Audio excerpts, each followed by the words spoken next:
যুক্তরাষ্ট্রের ফ্লোরিডা অঙ্গরাজ্যের fort Myers শহরে এক মর্মান্তিক হামলায় নীলুফার ইয়াসমিন নামে এক বাংলাদেশি নারী নিহত হয়েছেন।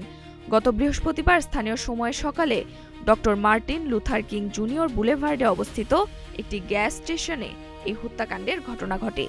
ঘাতক রোলবার্ট জোয়াচিনকে ঘটনার অল্প সময়ের মধ্যেই গ্রেপ্তার করেছে পুলিশ।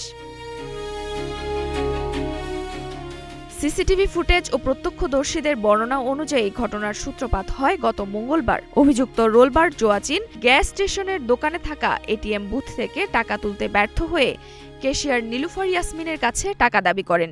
নীলুফার তাকে জানান এটিএম মেশিনের দায়ভার তার নয়। এতে ক্ষিপ্ত হয়ে জোয়াচিন তখন চলে গেলেও বৃহস্পতিবার ভোরে ফিরে এসে তাণ্ডব শুরু করেন। বৃহস্পতিবার সকাল 7:14 জোয়াচিন প্রথমে দোকানের সামনে রাখা নীলুফার ইয়াসমিনের ব্যক্তিগত গাড়ির উইন্ডশিল্ড হাতুড়ি দিয়ে ভাঙচুর করেন। কারণ জানতে নীলুফার দোকান থেকে বেরিয়ে এলে জোয়াচিন গিভ মি মাই মানি বলে চিৎকার করে হাতুড়ি দিয়ে তার মাথায় সজোরে আঘাত করেন। হামলার পরপরই ফোর্ট মায়ার্স ফায়ার ডিপার্টমেন্ট ও ইমার্জেন্সি মেডিকেল সার্ভিসের সদস্যরা দ্রুত ঘটনাস্থলে পৌঁছে নীলুফারকে উদ্ধার করে হাসপাতালে নিয়ে যান।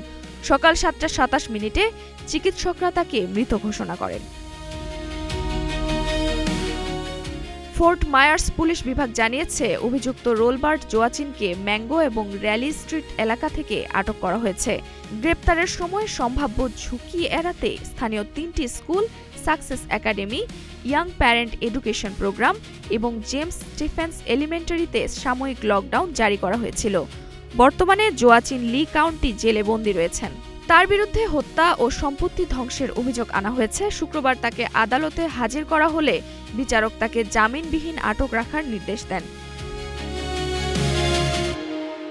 নিহত নীলুফার ইয়াসমিনের গ্রামের বাড়ি বাংলাদেশের লক্ষ্মীপুর জেলার চন্দ্রগঞ্জ উপজেলার কুশাখালী ইউনিয়নে। তিনি মাত্র 3 মাস আগে এই কনভিনিয়েন্স স্টোরে ক্যাশিয়ার হিসেবে যোগ দিয়েছিলেন। তার 16 ও 20 বছরের 2টি কন্যা সন্তান রয়েছে।